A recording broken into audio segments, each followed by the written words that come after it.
दफ्तर में अफवाहें चाय की तरह फैलती हैं, गरम, तेज और बिना पूछे। अगली सुबह नंदिनी जब आई तो उसे समझ नहीं आया कि लोग उसे अलग तरह से क्यों देख रहे हैं। एक ने मुस्कुराया, दूसरे ने नजरें चुराईं, तीसरे ने, जो पहले कभी बात नहीं किया था, अचानक पूछा, कल की रिसर्च कैसी रही? प्रिया उसके पास आई, मुंह पर हाथ रखकर, जैसे हंसी रोक रही हो। किसी ने देख लिया। क्या? तुम और सर हलवे की दुकान पर।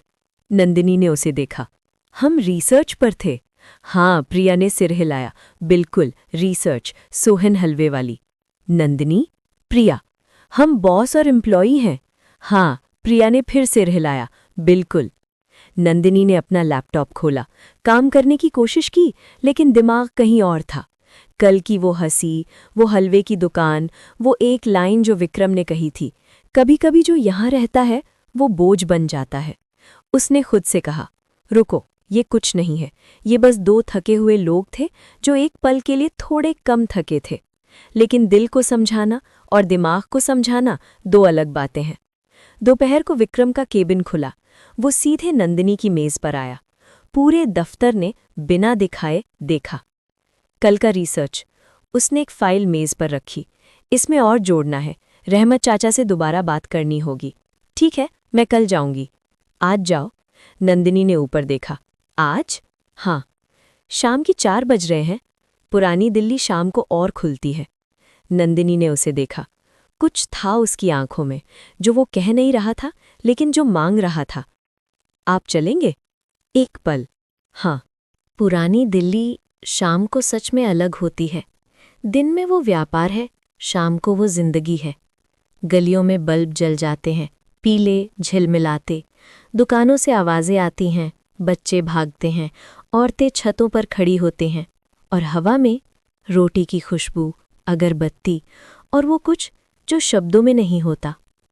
नंदिनी चलते चलते रुक गई।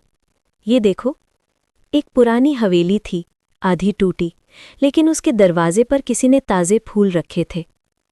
टूटी दीवार पर ताज़े फूल। नंदिनी ने कहा, ये पुरानी दिल्ली है। विक्रम ने देखा। या ये इंसान है? नंदिनी ने उसे देखा। मतलब हम सब टूटी हवेलियां हैं और फिर भी दरवाजे पर फूल रखते हैं। नंदिनी के मुंह से कुछ नहीं निकला, क्योंकि वो लाइन जो उसने इतनी आसानी से कही इतनी सच थी कि जवाब नहीं था। रहमत चाचा की दुकान। चाचा खुश हुए। आ गए बेटा बेटी? नंदिनी हंसी। विक्रम ने इस बार रोका नहीं। चाचा ने और पुरानी बातें बताईं। नंदिनी ने लिखा, इस बार नोटबुक में। विक्रम ने सुना। एक जगह चाचा रुके। बेटा तुम चुप बहुत रहते हो। उन्होंने विक्रम को देखा। काम की बात करता हूं। काम की बात और दिल की बात दोनों जरूरी हैं। चाचा मुस्कुराए। इस बेटी से सीखो, ये सुनती भी है, बोलती भी है। विक्रम ने नंदिनी को देखा। नंदिनी ने नजरें नोटबुक में गड़ा ली। वापस आते हुए गली संकरी थी। एक जगह अचानक एक ठेला आ गया सामने से। नंदिनी पीछे हटी, विक्रम भी। वो दोनों एक पल के लिए बहुत करीब थे, कंधे से कंधा। नंदिनी ने सांस रोकी। विक्रम ने एक पल, बस एक पल, कुछ नहीं किया। फिर ठेला गुजर गया, जगह बनी, दोनों अलग हुए, लेकिन वो एक पल, वो रहा, हवा में। एक चाय की दुकान थी। विक्रम बिना पूछे रुक गया, 2 कप मांगे। नंदिनी उसके बगल में खड़ी हो गई। चाय आई, दोनों ने एक साथ चुस्की ली, और तब बिना देखे, बिना तैयारी के, विक्रम ने पूछा, तुम यहां अकेली क्यों हो? नंदिनी की चाय रुकी। उसने विक्रम को देखा। वो सामने था, सड़क को देख रहा था, चाय पी रहा था, जैसे उसने कोई आम बात पूछी हो। लेकिन वो सवाल आम नहीं था। मतलब तुम नई दिल्ली में हो, होटल में रहती हो, दफ्तर में किसी को नहीं जानती थी, घर नहीं है या छोड़ा है? नंदिनी ने चाय को देखा। लंबी चुप्पी। छोड़ा है। किसे? जगह को। एक पल। और उस जगह में जो था, उसे भी। विक्रम ने उसे देखा। इस बार सड़क नहीं, उसे। कितने वक्त से? 10 दिन। विक्रम कुछ नहीं बोला, लेकिन उसने चाय का कप नंदिनी की तरफ थोड़ा सरकाया, जैसे कह रहा हो, पियो, मैं हूं, बिना शब्दों के। डर नहीं लगता? उसने पूछा। लगता है, नंदिनी ने सीधे कहा। रोज लगता है। सुबह उठती हूं तो लगता है आगे क्या, रात को सोती हूं तो लगता है क्या ये सही किया। लेकिन उसने रुककर उस गली को देखा, उन बल्बों को, उस टूटी हवेली के ताज़े फूलों को। लेकिन जब मैंने वो दरवाज़ा बंद किया तब पहली बार लगा कि मैं सांस ले सकती हूँ, और जो सांस 10 साल बाद आई हो उसे डर से ज़्यादा कीमती मानती हूँ। विक्रम ने उसे सुना, पूरा, बिना बीच में कुछ कहे। और ये उसकी आदत नहीं थी। वो बीच में काटता था, वो सीधे मुद्दे पर आता था, वो सुनने में यकीन नहीं रखता था। लेकिन उसने सुना, तुमने अच्छा किया। 3 शब्द। नंदिनी ने देखा। क्या? जो किया वो अच्छा किया। उसने सड़क को देखा। रुकना आसान होता है, जाना मुश्किल होता है, और जो मुश्किल करता है वो बहादुर होता है। नंदिनी की आंखें भर आईं, बस थोड़ी सी। उसने पलकें झपकाईं, हटा लिया। विक्रम ने देखा और देखकर भी अनदेखा किया। वो समझ गया था कि कुछ पल होते हैं जब सबसे बड़ी मदद नजरें हटा लेना होती है। वापसी, मेट्रो, भीड़ थी। वो दोनों एक डब्बे में खड़े थे, हाथ ऊपर पकड़े। डब्बा हिला तो दोनों एक तरफ झुके। नंदिनी ने हंसी रोकी। विक्रम ने उसे देखा। क्या? कुछ नहीं। लेकिन हंसी नहीं रुकी। बताओ। बस सोच रही थी, उसने कहा। हम दोनों पूरी दिल्ली में घूमे और वापस जा रहे हैं उसी मोहल्ले में जहां हम पहले दिन से हैं। विक्रम समझा। उसी गली में, उसी गली में। एक पल की चुप्पी।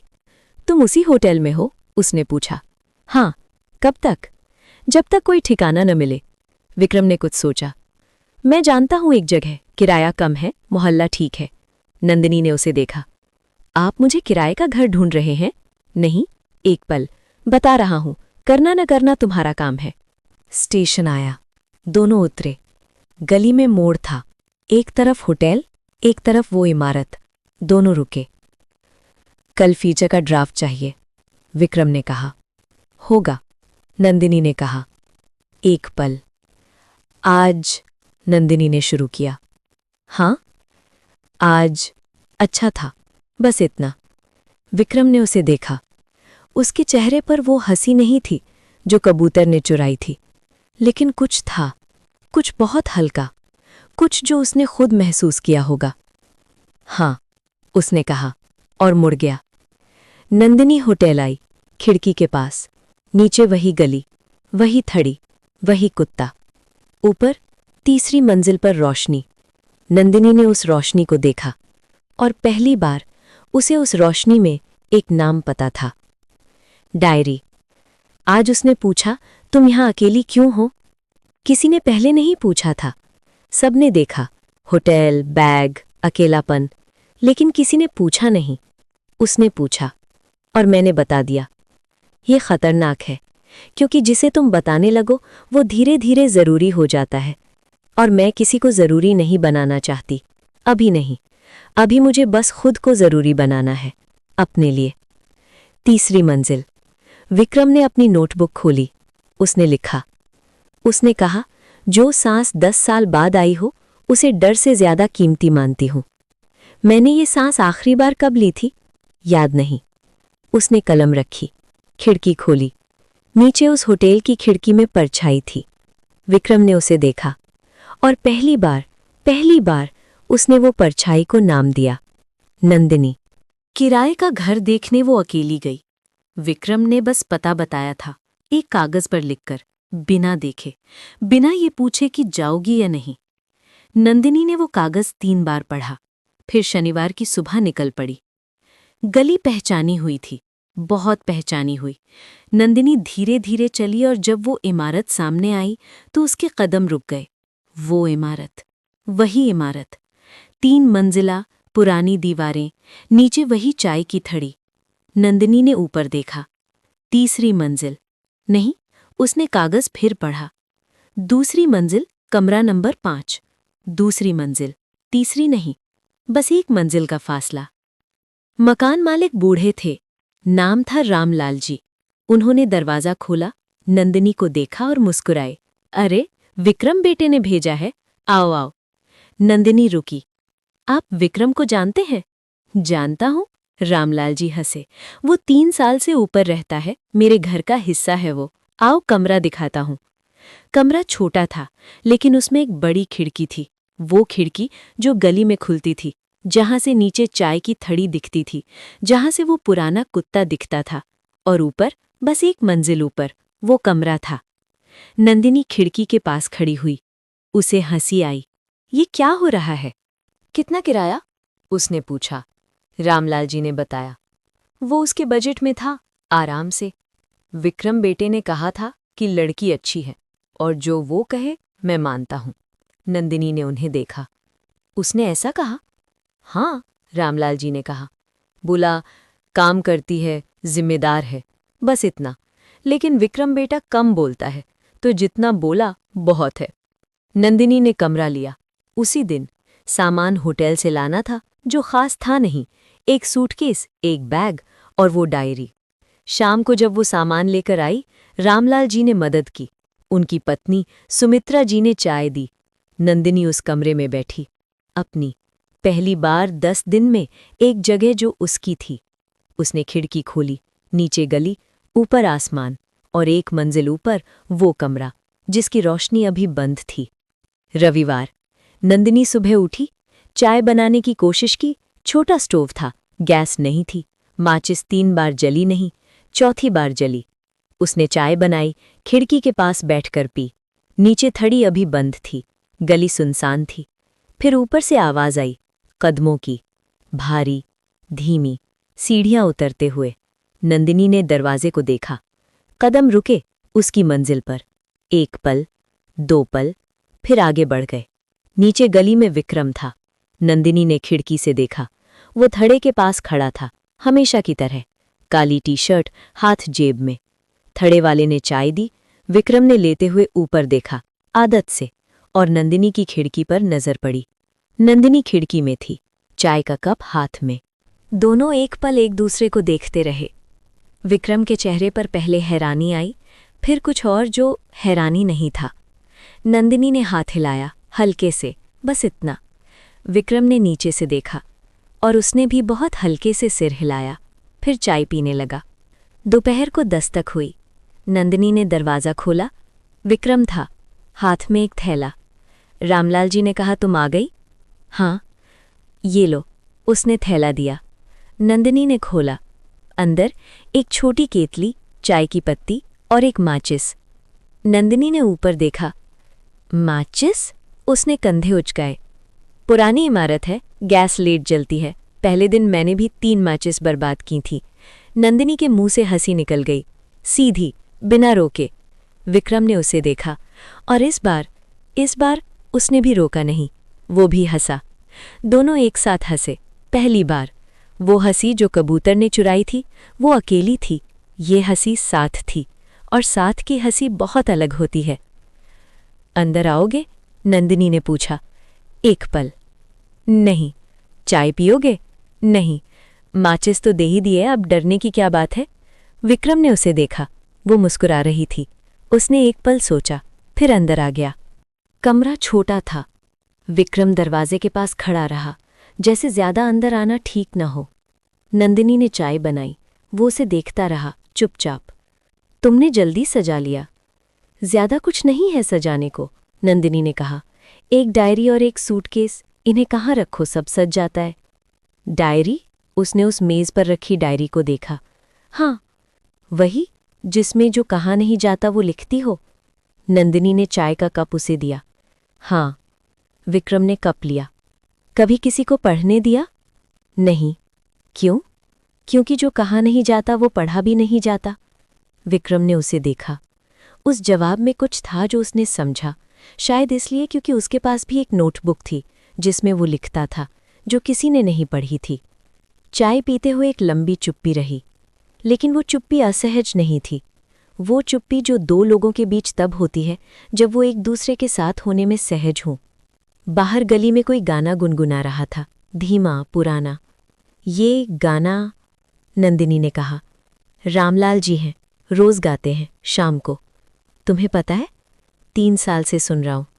नंदिनी ने उसे देखा। 3 साल? एक ही जगह? हाँ। अच्छा लगता है एक जगह रहना? विक्रम ने सोचा। नहीं जाता कहीं, इसलिए रहता हूं। नंदिनी ने वो जवाब सुना। उसमें कोई दर्द नहीं था ऊपर से, लेकिन नीचे नीचे कुछ था जो बहुत थका हुआ था।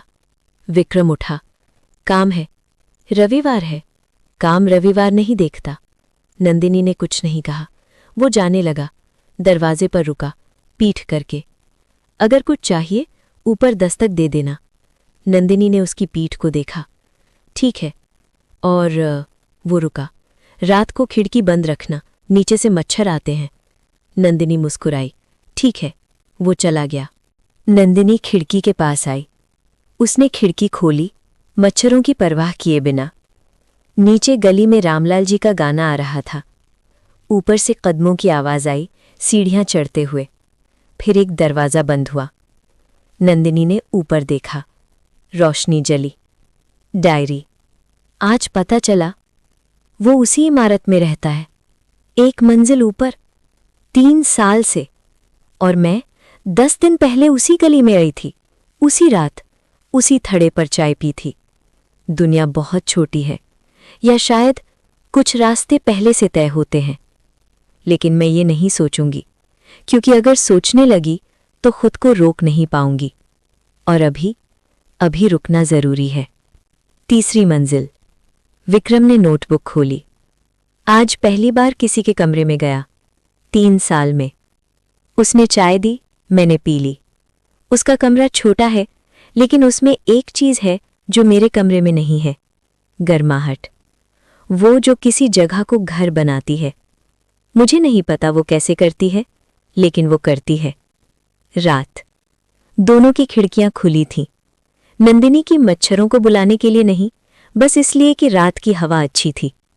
विक्रम की शायद उसी वजह से। नीचे रामलाल जी का गाना बंद हो चुका था।